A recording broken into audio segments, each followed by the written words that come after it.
정보화 시대의 새로운 선교 전략으로서의 IT 선교에 대한 시리즈 강의를 맡고 있는 한동대학교 교수이면서 IT 변혁연대라고 하는 사역단체의 대표인 김기석 교수입니다.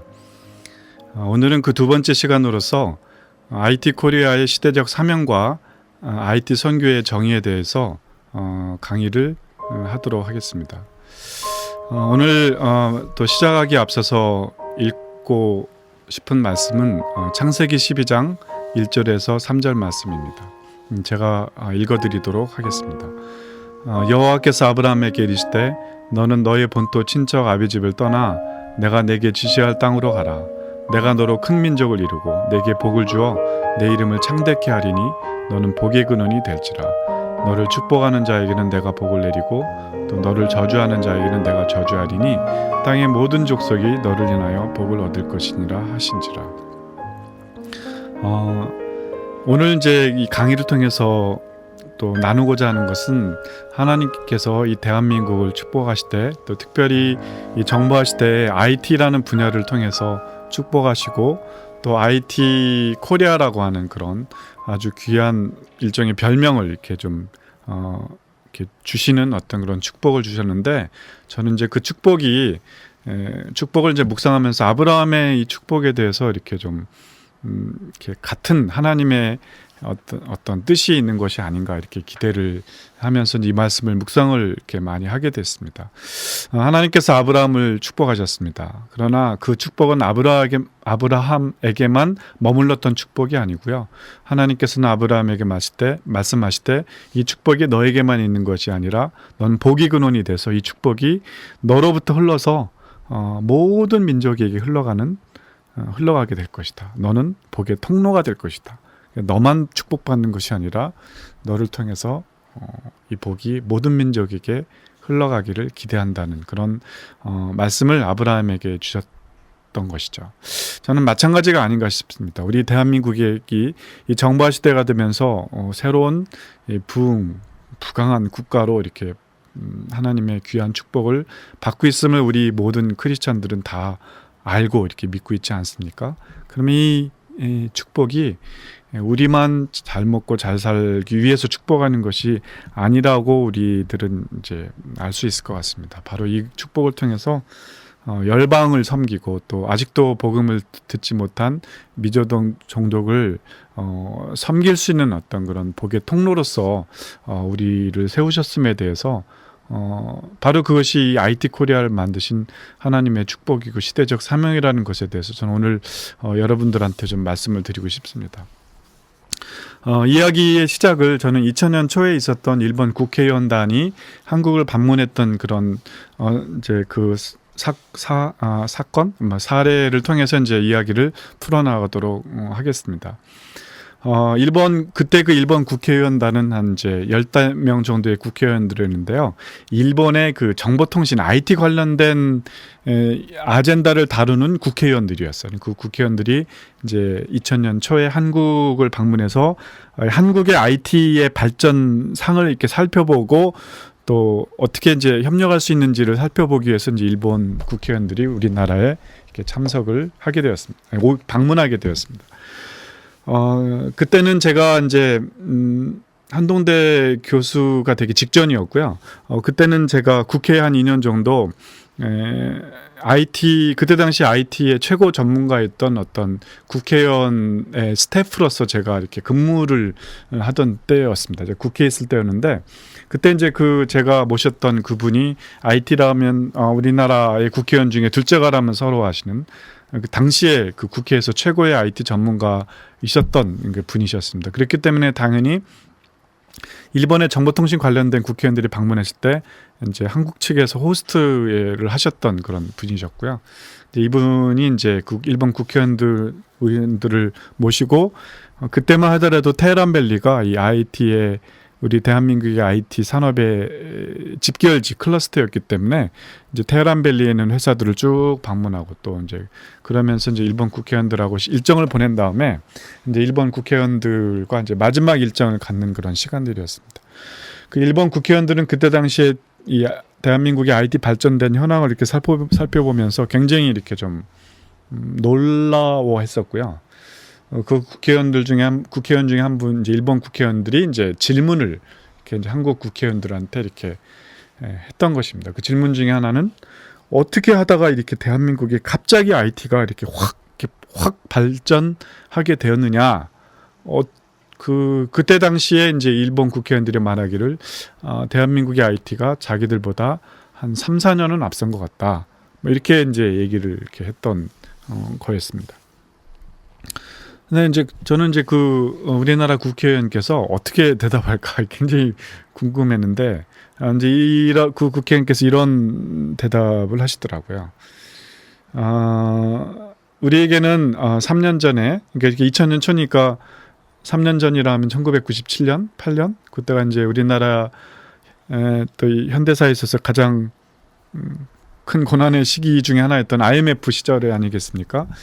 그분이 말씀하시는 거죠. 우리에게는 IMF라고 하는 그런 국가적 어떤 고난이 있었다. 그런데 그것이 전화위복이 되어서, 이 말씀을 하시더라고요. 전화위복이 되어서 우리가 이 새로운 어떤 정보화 시대에 새로운 흐름을 받아들일 수 있게끔 우리나라의 산업화의 구조를 새로운 정보화 시대를 받아들일 수 있는 구조로 어떤 개혁을 이렇게 하게 됐던 계기가 우리들에게 있었다. 그 계기 때문에 우리가 새로운 시대를 잘 받아들일 수 있었고 또 그 고난이 이제 전화위복이 돼서 그런 이 IT에 대한 어떤 발전이 훨씬 더 적극적으로 이루어질 수 있게 되었다. 이런 말씀을 하셨습니다.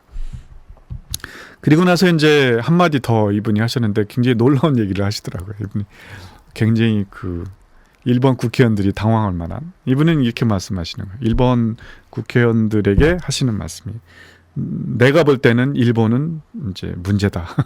왜냐하면 일본은 우리나라와 같이 이렇게 어떤 새로운 어떤 정보화 시대를 맞이할 수 있는 산업 체계의 어떤 개혁을 지금 못하고 있다. 계기가 없다.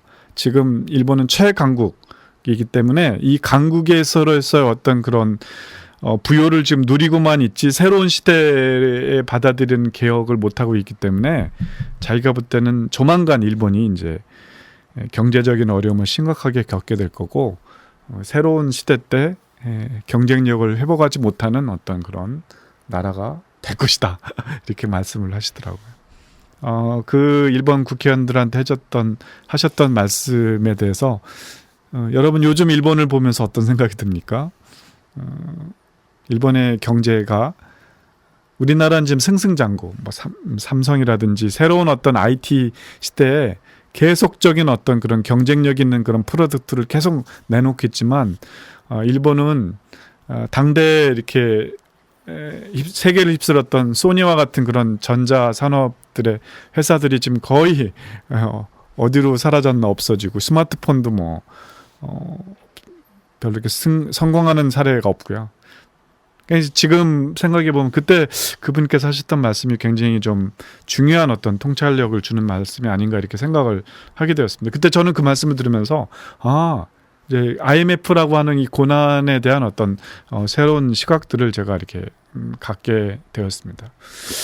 저는 감히 말씀드리기를 이 IMF라는 어떤 우리 한국의 그 고난이 그 고난으로만 우리에게 있는 것이 아니라 이 고난 가운데 하나님께서 감추어진 어떤 축복을 우리에게 주시는 또 다른 어떤 축복의 계기가 될 수 있음에 대해서 저는 이렇게 보게 됩니다. 저는 이제 그 IMF라는 시점도 이제 굉장히 중요한 어떤 점이 아닌가, 중요한 것이 아닌가 이렇게 생각을 하는데요.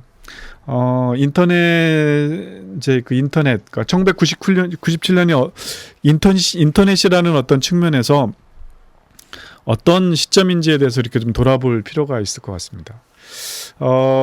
인터넷은 1957년에 소련의 스푸트니크호 발사에 미국이 충격을 받아서 이를 이제 극복할 전략으로 미국 국방성 안에 알파라고 하는 그런 부서를 신설하고 또 소련의 공격을 받더라도 컴퓨터가 이렇게 좀 크래시 됐을 때 그거를 또 다른 컴퓨터가 대응하려면 이게 컴퓨터끼리 연결해서 정보를 쉐어해야 된다. 이런 어떤 차원에서 이제 시작됐던 프로젝트가 인터넷이었습니다. 1995년 이전만 하더라도 이 인터넷은 거의 컴퓨터를 전공했거나 아니면은 공대에 해당되는 분들만이 이제 이 인터넷을 경험했던 그런 시점이었는데 1995년부터 이 인터넷이 이제 대중에게 퍼지기 시작을 했었던 것이고요. 그래서 저는 이제 1995년 전후가 이 정보화 시대를 실질적으로 이제 이 일반 많은 분들이 이렇게 체험하게 됐던 어떤 시작은 이제 1995년 전후가 아닌가 이렇게 생각을 하고 있습니다. 왜 그렇습니까? 1995년 전후는 요즘 우리로 말하면 이제 인터넷 브라우저, 인터넷을 브라우저로 쓸 수 있는. 그래서 이제 1993년에 모자이크라고 하는 그런 인터넷 브라우저가 나오기 시작을 했고요. 1994년에 넷스케이프가 이제 상용화되기 시작을 했던 게 94년. 이제 95년도에 이제 우리나라에 이 넷스케이프가 들어오고 우리나라가 이제 인터넷을 이제 이 브라우저를 통해서 쓰기 시작했던 시점이었습니다. 95년 지나서 97년 정도는 바로 인터넷이 여기 인터넷을 통해서 정보를 취할 뿐만 아니라 이것을 통해서 새로운 산업이 일어날 수 있을 가능성이 이렇게 대중들에게 이렇게 좀 느껴지기 시작했던 시점이 1997년이 아닌가 싶습니다. 바로 그때가 우리로 말하면 IMF가 이렇게 터질 시점이었습니다. IMF에 대한 여러 이렇게 또 뷰가 있겠지만 저는 제가 이제 말씀드리고자 하는 건 하나의 그 이렇게 사견일 뿐일 수는 있는데요. 우리가 이제 그 시대를 얘기하면 이제 농업혁명 시대, 또 산업혁명 시대, 또 이제 지금 우리가 정보화혁명의 시대 이렇게 크게 세 시대로 나누지 않습니까? 그 시대마다 강국이 다 다릅니다. 그리고 그 시대를 가장 먼저 개척했던 나라가 그 시대를 호령하는 그런 강국이 되는 거죠. 이제 산업혁명 시대를 맨 먼저 개척했던 나라가 영국이었고요. 그 영국은 산업혁명 시대에 영국의 태양은 지지 않는다라는 말을 할 정도로 그때 당시에 최고의 그 강국이 영국이었었습니다. 왜 그랬습니까? 산업혁명이라는 시대를 맨 앞에 선두에 서서 이렇게 열어갔던 나라가 영국이었기 때문입니다. 정보화 시대의 강국이 되려면 정보화에 가장 먼저 이 정보화 시대를 이렇게 열어가고 나가야 되는 어떤 그런 나라가 또 정보화 시대의 강국이 될 거라고 이렇게 생각을 합니다. 이 정보화 시대가 대중에게 느껴지기 시작했던 시점이 아까 말씀드렸던 것처럼 95년, 6년, 7년 또 브라우저가 나타났던 그 시점이라면 바로 IMF가 터졌던 시점은 IMF는 우리에게 있어서 제2의 물결, 정보화 시대에 우리나라가 공업 한국이라고 하는 그런 또 한강의 기적이라고 하는 그런 경험을 통해서 우리나라가 정말 폐허로부터 이렇게 공업 강국으로 이렇게 일어섰던 그 시간들이었죠. 그렇지만 이제 그 시대가 결코 이렇게 계속된 것이 아니라 그때 그 제2의 산업화 시대 많은 그 성공이 이제 97년에 들어와서 말하자면 이제 부도가 난 거죠. 대한민국이 이제 부도. 다시 말해서 공업 항구로서의 또 한강의 기적으로서의 대한민국의 산업이 컬랩스 이렇게 좀 망하게 됐던 시점이었습니다. 근데 그런 어떤 어려움에서 많은 그런 사람들이 다 회사로부터 이렇게 퇴출을 당하고 또 많은 사람들이 이제 회사를 놓게 되고 실직을 하게 되고 그랬던 시점이었습니다.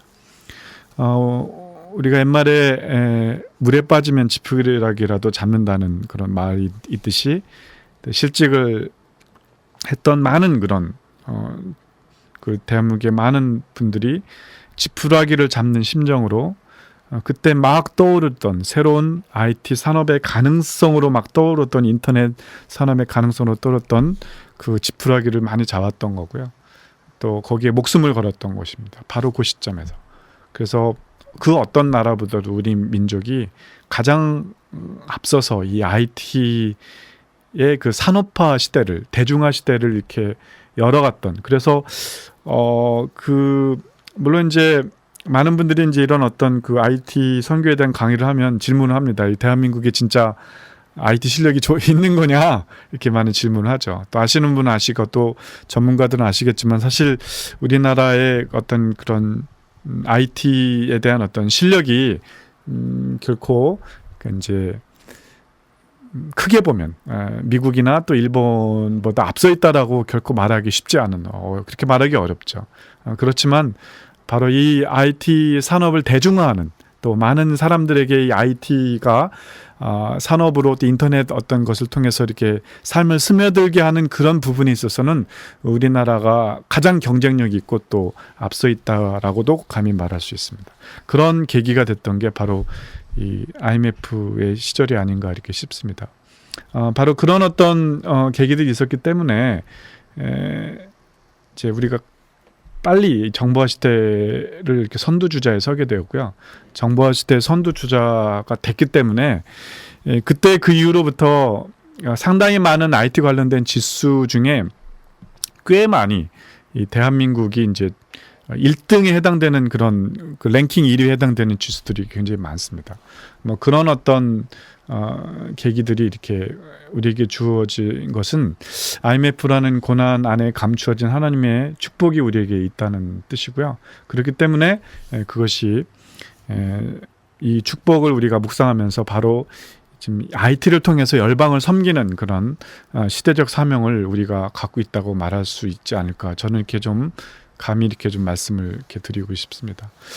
그렇기 때문에 이제 예전에 제가 이제 중앙아시아 어떤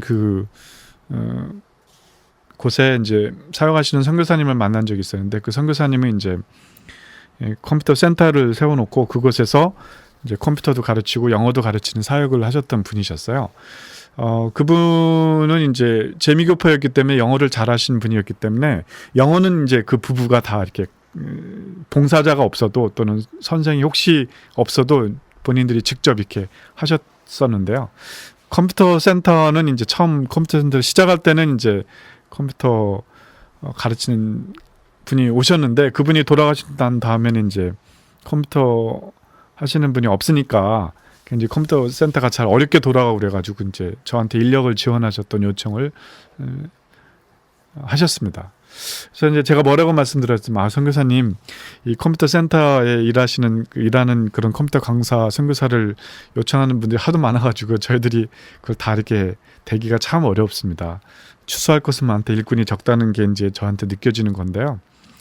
그 인력은 이제 한국에서 선교사는 못 보내드려도 조만간 이 지역에 저희 단체에서 어떤 선교사님 아주 IT 관련된 선교사님이 이제 수도에 이렇게 이 나라의 수도에 오실 건데 거기 오시면 선교사님이 가르쳤던 현지인 중에 몇 사람을 그 수도로 보내주시면 그분을 그 현지인들을 잘 이렇게 컴퓨터 강사를 이렇게 육성해가지고 다시 이렇게 좀 보내드리겠습니다. 그러니까 이제 한번 그렇게 좀 해보시면 어떻겠습니까? 이렇게 이제 얘기를 했습니다. 저는 굉장히 합리적인 그런 제안이라고 생각을 했습니다. 그랬더니 그 선교사님이 저를 향하시면서 이제 혀를 끌끌끌 차시는 겁니다. 혀 이제 표현하죠. 아유 그러시면서 이제 저한테 이 김기석 교수가 뭘 몰라도 한참 모른다는 거예요. 그래서 제가 뭘 모릅니까? 말씀을 뭘 모른대요. 뭘 모르냐면 이 컴퓨터 센터는 한국 사람이 와서 가르쳐야 된다는 거예요. 현지인이 컴퓨터 아무리 잘하는 사람이 와서 가르쳐도 별 효과가 없다는 거죠. 컴퓨터를 좀 못해도 한국 사람이 와서 가르치면 사람들이 몰려온다는 거예요. 왜 그런지 아네요. 왜 그러세요? 그랬더니 IT 코리아라는 말을 모르냐 나보고. IT 코리아입니다. IT 대한민국 하면 IT입니다. IT 최강국 IT이기 때문에 현지인들이 다 그렇게 알고 있기 때문에 한국에서 강사가 오면 진짜 배우고 싶어서 사람들이 몰린다는 거죠. 저는 이제 그런 어떤 차원에서 이 IT 코리아가 굉장히 좀 그때도 좀 그런 걸 많이 이렇게 느끼게 되었죠. 그렇습니다. IT 코리아입니다. 노키아의 차기 CEO의 노키아 차기 CEO가 아들을 서울대 한국에 유학을 보내면서 말하기를 아들아 IT는 한국에서 배워야 된다 이렇게 말했다고 합니다. 소프트웨어 블루오션의 중동에 급부상하고 있다는 기사가 실렸고요. 재작년에는 삼성에 밀린 일본의 소니가 1만 명을 감원하고 요즘도 계속 일본의 소니가 그 많은 그런 사업을 축소하고 있는 중입니다. 제가 삼성에 있을 때 이건희 회장께서 신경영을 시작하셨습니다. 신경영을 시작하실 때 IT에 관련된 그러니까 그 삼성의 모든 사람들이 다 모든 걸 다 바꿔라. 마누라와 자식들만 빼고 다 바꾸라는 신경을 시작하시는데 그 계기가 무엇이었냐면 그 이건희 회장님이 이제 그 런던에 가장 좋은 해롯백화점에 방문하셨는데 거기에서 그 소니의 TV 제품은 앞에 쫙 여러 개가 진열이 돼 있는데 삼성 TV는 몇 대밖에 진열이 안 돼 있고 그것도 제일 뒤에 있고 그 위에 먼지가 이렇게 묻어 있더라는 거죠. 그걸 보고 이제 경로하셔가지고 이제 프랑크푸르트로 막 삼성의 모든 임원들 다 모이게 하고 비상 경영을 하고 개혁을 삼성에서 추진했던 시점이었습니다. 근데 이제 그때 그 삼성의 그런 어떤 그 개혁들을 하면서도 우리 많은 삼성의 직원들이 우리가 나중에 과연 소니를 이길 것이다라고 상상을 했었을 것 같습니까? 그렇지 않습니다. 그러나 요즘은 감히 이겼다고 말을 할 수 있죠. 재작년 통계인가요? 삼성의 순이익이 일본을 대표하는 전자 회사들, 소니를 포함한 파나소닉 많지 않습니까? 그 일본의 전자 제품에서 9개의 그러니까 모든 그 9개 회사가 낸 순수익보다 삼성의 순수익이 몇 배에 해당되는 순수익이 냈던 그런 사례들이 있었습니다. 우리는 일본이 이겼다고도 말할 수 있는 거죠. 바로 그런 것들이 참 이 대한민국에 주신 어떤 그 축복이고요. 또 대한민국에게 이 정보화 시대가 마치 물 만난 물고기처럼 우리에게 굉장히 좀 한민족의 특성에 맞는 어떤 그런 시대가 아닌가 이렇게 싶습니다. 우리 민족이 때로는 뭐 빨리빨리의 근성이 있다 얘기지 않습니까? 그러나 이제 정보화 시대가 되니까 이 빨리빨리의 근성이 훨씬 좋은 거예요. 빨리빨리 다 해버리니까 정보화 시대에 굉장한 경쟁력을 갖게 됐던 계기들이 있었습니다. 2005년인가요? 에이펙 정상회담이 있었습니다. 대한민국의 반만년 역사상, 우리 한민족 반만년 역사상 외국의 정상들을 한꺼번에 이렇게 뭐 5명 이상, 20명 정도 한꺼번에 이렇게 초청한 적이 역사적으로 없었습니다. 근데 이때 그 초청하고 바로 이분들에 대해서 이 정상들을 초청했을 때 과연 우리가 가장 자랑할 것이 무엇인가 이렇게 고민하면서 이렇게 하려고 했던 그런 일들이 어떻게 우리가 무엇을 이렇게 보여줄 수 있을까 고민하면서 정부가 결정했던 것이 IT 전시관을 만들어서 이 대한민국의 IT 산업의 발전된 모습을 정상들에게 보여주자. 그래서 부산에 그 정상들이 모이는 회의실 바로 옆에 IT 전시관을 만들었습니다. 그래서 대한민국의 IT 산업을 보여줬고요. 디지털 정원, 디지털 병풍, 또 정상 모자이크 영상 뭐 그런 것들을 통해서 보여줬을 때 많은 그런 정상들이 IT 산업을 우리나라 IT 코리아의 실력을 봤을 뿐만 아니라 또 많은 기자들이 그걸 접하고 이제 많은 그 나라들에게 IT 코리아의 모습들을 이렇게 보냈던 그런 시점이 있었습니다. IT 코리아 기술이 민들레 홀시되어 세계로 퍼졌던 어떤 계기들이 있었고요. 그 뒤로도 많은 그런 사건들이 대한민국을 IT 최강국으로 이렇게 우뚝 세워 주었습니다. 그리고 그 우뚝 세워준 어떤 그런 계기들이 돼서 지금도 이제 많은 정상들이 해외 이제 많은 우리나라 대통령이 이제 여러 기회를 통해서 해외 이렇게 정상 외교를 통해서 갔을 때 그 정상 외교의 패턴이 어떻게 되냐면 우리나라는 그들에게 IT를 도와주고요. 그들은 우리나라에게 뭐 자원을 주거나 뭐 이런 걸 이렇게 주는 그런 형태의 어떤 그런 교환하는 패턴들이 이렇게 많이 정상 외교의 패턴으로 이렇게 자리 잡는 것을 이렇게 볼 수가 있습니다. 그런 어떤 IT 선교에 대해서 저는 간단하게 그 IT 선교에 대한 어떤 정의와 분류에 대해서 이제 말씀을 이렇게 드리도록 하겠습니다. IT 선교에 대해서 정의한다면 타문화를 넘어서서 모든 민족으로 복음을 전환하는 주님의 명령을 이루기 위해서 주님의 재림의 약속의 목표를 두고 이루어지는 선교 사역을 IT 또는 인터넷을 통해 지원하고 또 촉구하고 동역하는 모든 사역을 IT 선교라고 정의할 수 있습니다. 이 IT 선교는 이제 크게 세 가지로 분류할 수 있는데요. 협의의 IT 선교와 또 두 번째는 인터넷 선교, 또 미디어 선교, 또 세 번째는 이제 선교를 위한 IT 인프라, 이렇게 세 가지 IT 선교의 방향을 분류할 수 있습니다. 첫 번째 IT 선교는 마치 육군으로서 보병 특수부대와 마찬가지로 이 IT를 직접 가지고 그곳에 가서 그들에게 컴퓨터를 가르치고 또 그들에게 IT 산업을 일으키고 또 그들에게 IT 관련된 컨설팅을 하는 그런 형태의 선교입니다. 마치 100년 전에 우리나라에 서구 선교사님들이 오실 때 의료를 들고 오고 영어를 가르치는 과정 속에서 선교를 하셨던 것과 마찬가지입니다.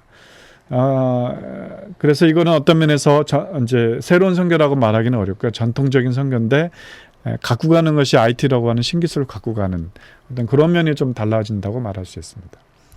두 번째 부류는 인터넷 선교입니다. 이것이 말하자면 새로운 선교라고도 말할 수 있습니다. 인터넷을 통해서 선교하는 것입니다. 마치 공군을 생각하시면 되겠습니다. 공군이 그 땅에 내리지는 않지만 위에서 폭격하는 것과 마찬가지로 우리가 그곳에 갔지는 않지만 인터넷을 통해서 만나고 또 인터넷을 통해서 우리가 잘 만들어진 인터넷 콘텐트, 또 요즘은 이제 SNS라고 그러죠. 페이스북을 통해서 잘 만들어진 복음 콘텐츠를 인터넷을 통해서 전달하고 또 그들이 그것을 보고 인터넷을 통해서 전도받고 양육받는 그런 모습들을 우리가 인터넷 선교라고 말할 수 있습니다. 또 세 번째 카테고리는 선교를 위한 IT 인프라입니다. 그래서 선교에 관련된 또는 신앙과 관련된 많은 정보들을 이렇게 데이터베이스화하고 또 정보를 모아서 잘 분석하고 새로운 선교 전략을 수립하고 또 정보를 선교사님과 공유하고 또 선교사님의 홈페이지를 만들어 드린다든지 또 선교단체에 IT 관련된 경쟁력을 도와드리는 어떤 그런 것들이 이제 IT 선교의 세 번째 카테고리라고 말할 수 있습니다. 그래서 이러한 세 가지 종류의 IT 선교의 어떤 정의를 가지고 이제 앞으로 이제 또 다른 시간에 걸쳐서 구체적인 어떤 전략 모델이 어떻게 되고 또 어떻게 우리가 열방을 섬길 수 있는지를 앞으로 자세하게 풀어나가도록 하겠습니다.